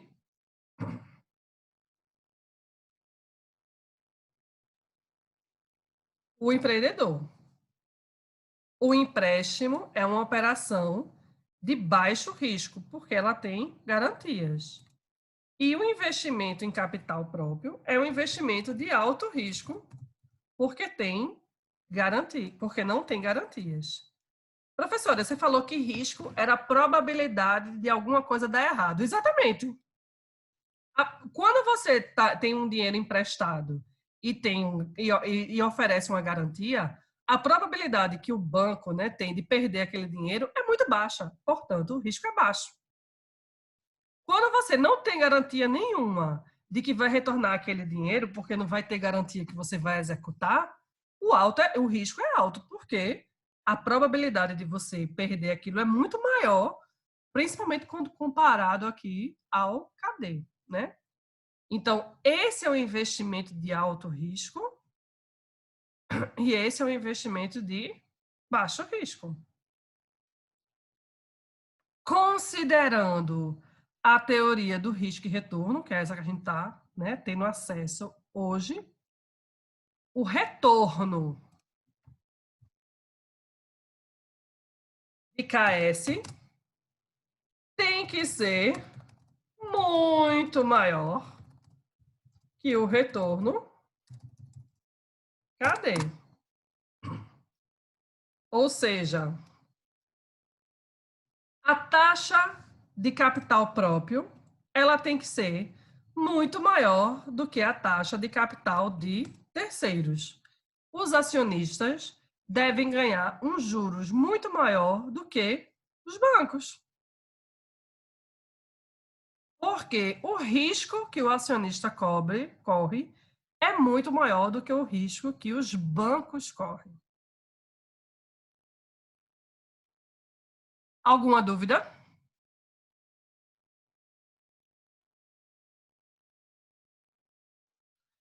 A gente do Brasil está acostumado a pagar caro taxa de juros de banco, pessoal.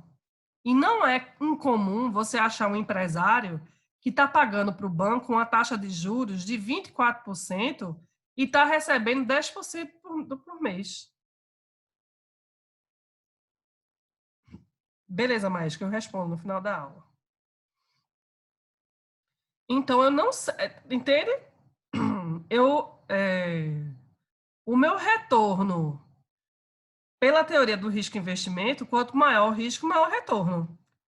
Se o empreendedor, né, o capitalista, ele tem alto risco aqui, sem garantia de receber, né, ele tem um risco muito maior do que essa operação aqui do banco, que tem baixo risco e altas garantias para receber. No Brasil, há essa disfunção dos bancos receberem mais dinheiro do que os empreendedores. Contudo, isso é errado. É uma disfunção da nossa economia, exatamente porque os bancos cobram muito caro nas taxas de juros.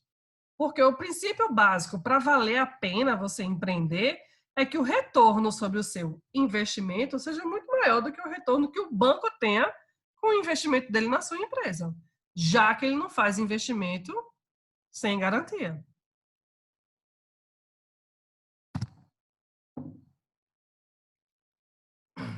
Tá claro para vocês, pessoal?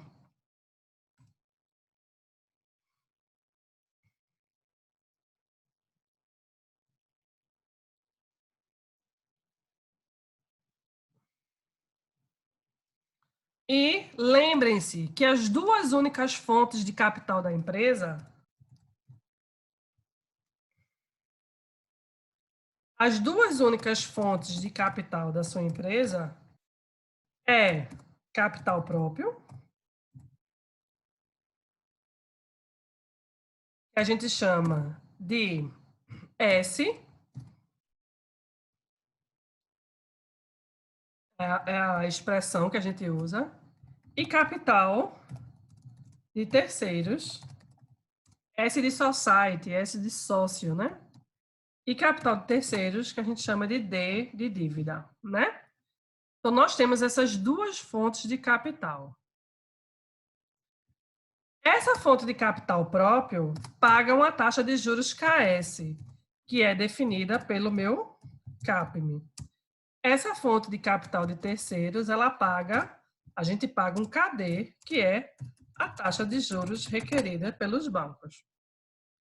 O objetivo da administração financeira é maximizar valor para a empresa.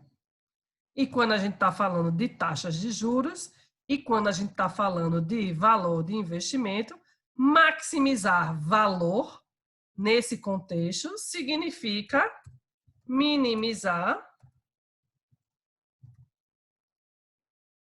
custo de capital. Seja custo de capital próprio, seja custo de capital de terceiros. Tá claro para vocês? Isso tudo eu vou ter que pagar. Eu vou ter que pagar os juros, eu vou ter que pagar os sócios. Mas se o meu objetivo como administrador é maximizar o valor, eu tenho que minimizar os custos de capital. Contudo, os acionistas não querem que você minimize custo de capital. Os acionistas querem que você pague o que você puder para eles, certo? O banco não. O banco está esperando aquilo que você assinou o contrato. Mas o acionista não. O acionista quer que você pague o maior possível. Por conta disso, se criou um indicador chamado custo médio ponderado de capital, ou CMPC.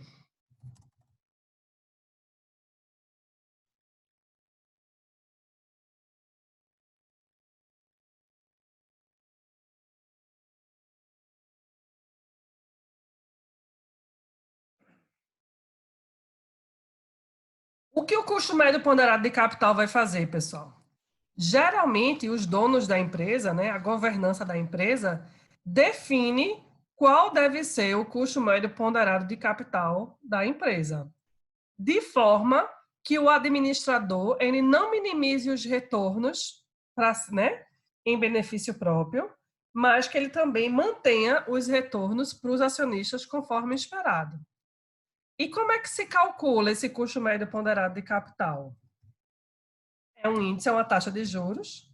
Custo médio ponderado de capital vai ser igual ao custo de capital próprio multiplicado pelo valor do capital próprio, pela ponderação de capital próprio sobre o capital de terceiros,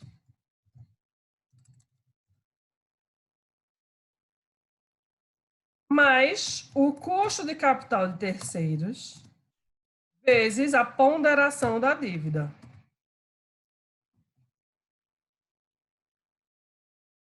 AS, custo de capital próprio, S, valor do capital próprio, E, valor do capital de terceiros, KD, taxa de juros, ou custo de capital de terceiros.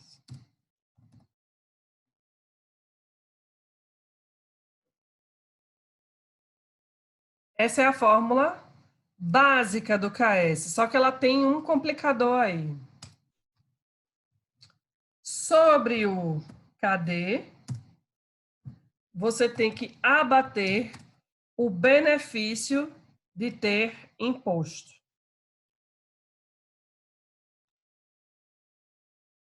Professora, benefício de pagar imposto? Exatamente, pessoal. Benefício de pagar imposto. Vamos lá. Entender o benefício fiscal de ter imposto de renda. Vai ser o último assunto da noite.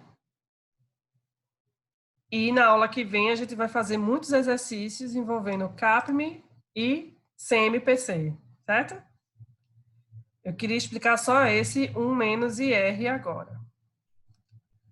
Vamos inventar aqui uma empresa, pessoal. Na nossa empresa, ela tem 2 modelos de funcionamento, certo? No primeiro modelo de funcionamento, ela vai ser 100% financiada por capital próprio, por S, certo? Vou botar aqui.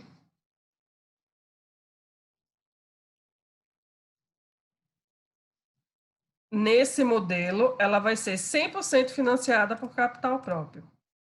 Em outro modelo, ela vai ser financiada 50 a 50. 50% de dívida,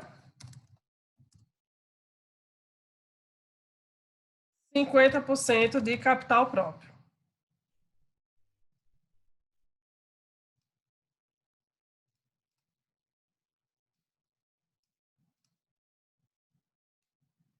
E aqui não, e aqui vai ser 100% de capital próprio. Exemplo, precisava de 100 mil reais para abrir uma empresa. Nesse primeiro caso aqui, eu gastei os meus 100 mil reais todos. Aqui eu coloquei 50 reais, 50 mil reais, e o resto dos 50 mil reais eu consegui de empréstimo com os bancos, certo? Vou fazer uma simulação agora de vendas de uma DRE, certo? Uma DRE básica. Vendas menos custos variáveis, menos custos fixos, é igual a LAGI, menos juros, que é igual a LAI, menos IR,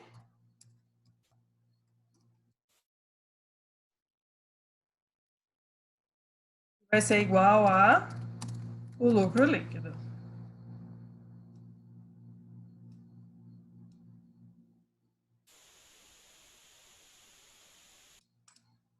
Certo? Vou fazer agora 100% financiada.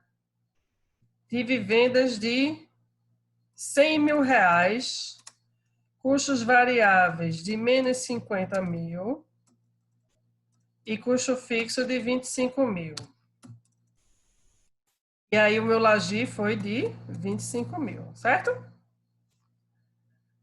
Como eu não tenho nenhum empréstimo, eu pago 0 de juros.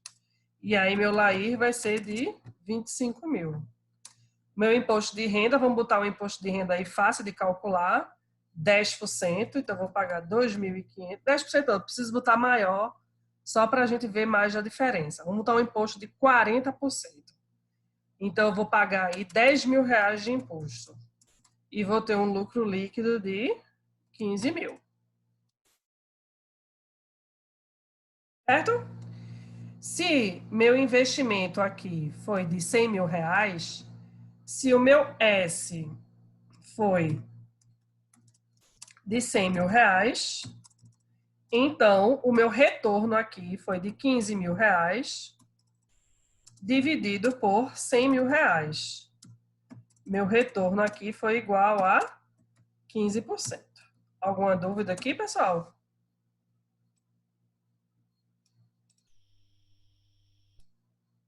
Deixa eu puxar isso aqui para cima. Isso aqui, isso aqui.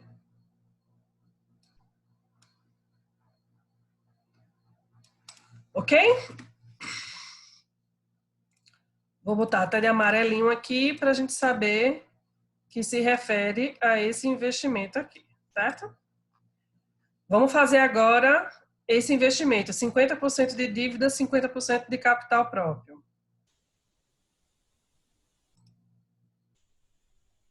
Mesmas vendas, vendi 100 mil reais, tive um custo variável de 50 mil e um custo fixo de 25 e o meu laje de 25 mil. Só que agora eu pago juros. Vamos dizer que eu pago juros de 15% sobre o meu investimento. 15% sobre 50%, né? 15% de 50 mil. Quanto é 15% de 50 mil? 7.500, né?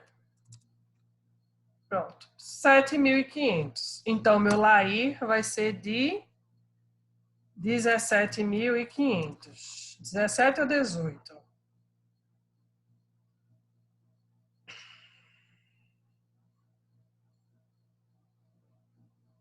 É, 17 mesmo. E aí eu vou pagar um imposto de renda de 40%. 40% de 17.500 é quanto?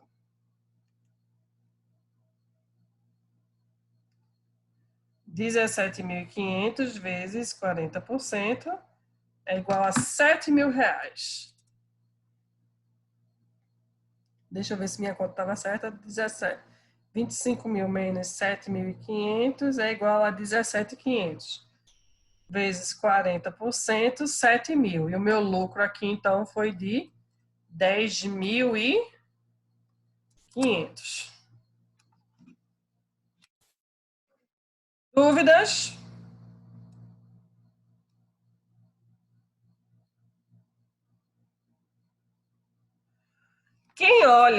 Quem não fez o curso de administração e não pagou a disciplina de administração financeira, vai dizer, tá vendo, professora, que ter dívida é ruim? Porque, veja, o lucro sem dívida foi de 15 mil reais e o lucro sem dívida foi de 10.500. Não foi vantagem pegar empréstimo, a gente pagou 7.500 reais de juros dessa história. Eu vou dizer, muito bem, mas vamos fazer o cálculo da rentabilidade? No cálculo da rentabilidade, eu tenho aqui, certo? Que os sócios investiram 100 mil reais, certo? E eu tive uma rentabilidade de 10.500. Só que nesse segundo modelo, os sócios não investiram 100 mil reais, eles investiram quanto? 50. Eles investiram metade. Então, minha rentabilidade vai ser sobre 50 mil. Quanto vai ser a rentabilidade, pessoal? 10.500 dividido por 50 mil.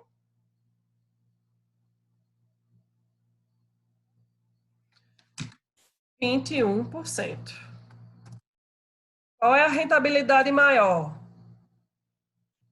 A que investiu 100% do capital próprio ou a que investiu 50% de capital próprio e 50% de capital de terceiros?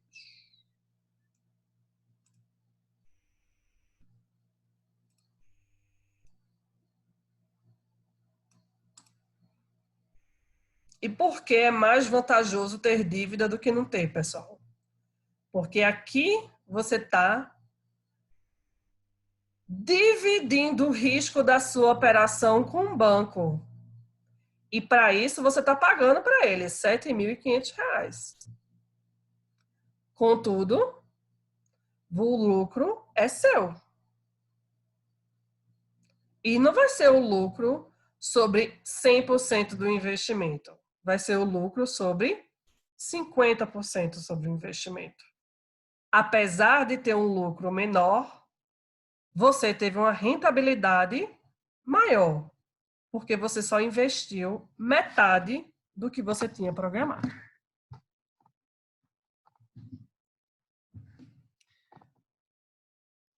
Beleza?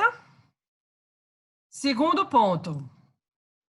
Olhem apenas para a linha de imposto de renda.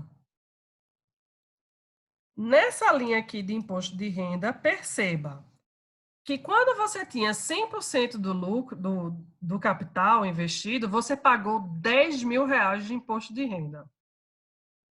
Quando você pegou o empréstimo, você pagou R$ 7.000 de imposto de renda. Por quê? Porque os juros abateu da base de cálculo do imposto de renda. Você pagou R$ 3.000 a menos de imposto de renda porque você pegou um empréstimo. Você pagou R$ 3.000 a menos de imposto de renda, arriscando menos dinheiro do que você arriscaria na outra posição. Isso se configura num benefício fiscal. Você tomou uma ação que reduziu o seu imposto. E essa ação foi pegar um empréstimo que reduziu o seu risco, que reduziu o risco da sua operação. Ou seja, foi uma coisa em seu benefício. E os juros que você pagou, você está abatendo o imposto ainda que você vai pagar. Entende? Isso é um benefício fiscal. E é por conta disso que na fórmula do custo médio ponderado de capital, a gente tem que fazer o ajuste desse benefício, ou seja, o quanto eu estou pagando a menos de imposto de renda pelo fato de ter empréstimo. Então, quando eu digo que eu vou pagar uma taxa de juros eu botei uma taxa de juros de 15%, não foi? Me esqueci agora, enfim. Eu botei uma taxa de juros de 15%. Então, não é 15% o seu valor. 15% é 7.500, mas você deixou de pagar 3. Então, 7.500 não é verdadeiro. Você pagou de juros mesmo, 7.500 menos 3, você pagou 3.500 de juros e não 7.500. Porque você pagou para o banco o que você pagaria ao governo.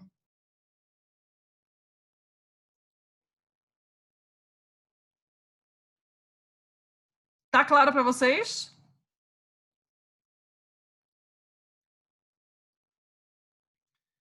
E qual é o interesse do governo, pessoal, de dividir os lucros com o banco? E por que vocês acham que o governo abre mão desse imposto pelos bancos? Eu queria responder essa pergunta positivamente, mas não vai ser possível.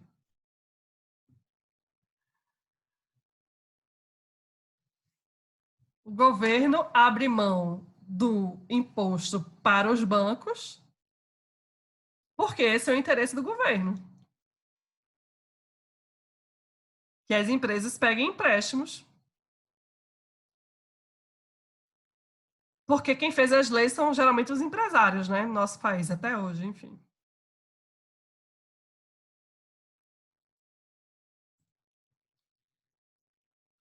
Ok? Vou terminar por hoje, que a cabeça de vocês deve estar super cheia. Na aula que vem, a gente vai fazer muitos exercícios envolvendo custo médio ponderado de capital e o CAPM, né? O cálculo do KS. Então, por favor, estejam lá, a gente vai fazer exercícios. Né? Na semana que vem, a gente já vai ter a nossa primeira aula de sábado, né? Na semana que vem. Então, não sei se a gente vai fazer exercícios referente a isso, ou da sessão nova que a gente vai ver, que vai ser a sessão 4, certo? Peço a todos vocês, né, principalmente os alunos de administração, que leiam o capítulo 3 da apostila, que vai da página 34 até a página 47. São 17 páginas aí. Não? 47? 34 a 47 é o conteúdo preciso da sessão. Mas ele tem um adendo aí que é até a página 51, certo? Esse adendozinho da 47 para 51 é só uma coisinha a mais que ele bota que tem pouca importância, mas se vocês lerem vai ser bom, certo? Mas o conteúdo obrigatório aí é você estudar da 34 até a 47, são 13 páginas aí super simples de fazer. E aí com isso a gente já vai estar pronto para vocês fazerem os exercícios da aula que vem, ok? Professora, Sim. qual foi o arquivo que a senhora colocou no grupo para a gente poder pesquisar depois, para interesse, quem quiser se interessar? Foi aqui no chat. Que É foi sobre o que, professora? Ativos financeiros, é? sobre o CAPM, a fórmula CAPM, como é que ela foi desenvolvida. Ah, tudo bem, professor. Obrigado.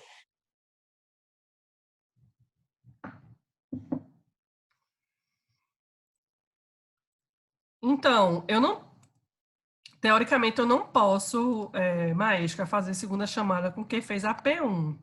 O que eu posso fazer é um trabalho de recuperação, certo? Então, na aula que vem, eu penso no trabalho de recuperação e quem fizer pode ganhar um ponto a mais nessa história, certo? Deixa eu pensar e na aula que vem eu apresento para vocês com um prazozinho aí de 1 semana para poder recuperar essa nota, certo? Mas eu queria mostrar para vocês, assim, na aula que vem também eu preparo uma planilha com a nota de vocês parcial, certo? Então a gente vai ver a nota parcial antes de eu colocar lá para vocês tomarem a decisão se vocês querem ou não fazer o exercício extra. Pode ser? Deixa eu fazer a chamada aqui rapidinho.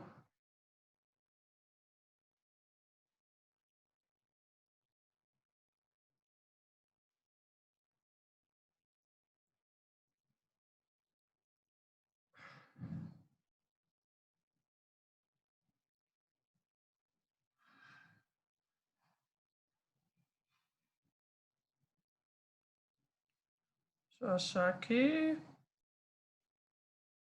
Por favor, vejam a correção da prova, porque a gente também, né, já faz essa correção na aula que vem. Quem tem alguma dúvida?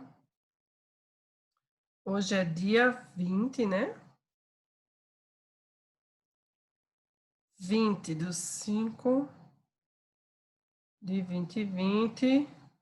De ADM, eu tive aqui Tainan, que estava aqui, Maesca e Rodrigo, e Robson. Quem é mais de contábeis? Amanda. Amanda e Felipe. Amanda e Bruno. Pronto. Então, nós temos 6 pessoas inscritas lá em administração. Da turma de GECOM, nós temos Alicia. E na turma de GFIM, nós temos a Dulofé, Mário e Elaine, não é isso? Isso. Pronto, maravilha, então. Beleza, pessoal, boa noite. A aula vai estar lá no YouTube, para aqueles que quiserem rever enfim, a aula, e para aqueles que não puderam estar presentes também, ok? Ok. Ok, boa noite, professor. E até semana que vem. Boa noite a todos. Boa noite. Valeu, tchau, tchau.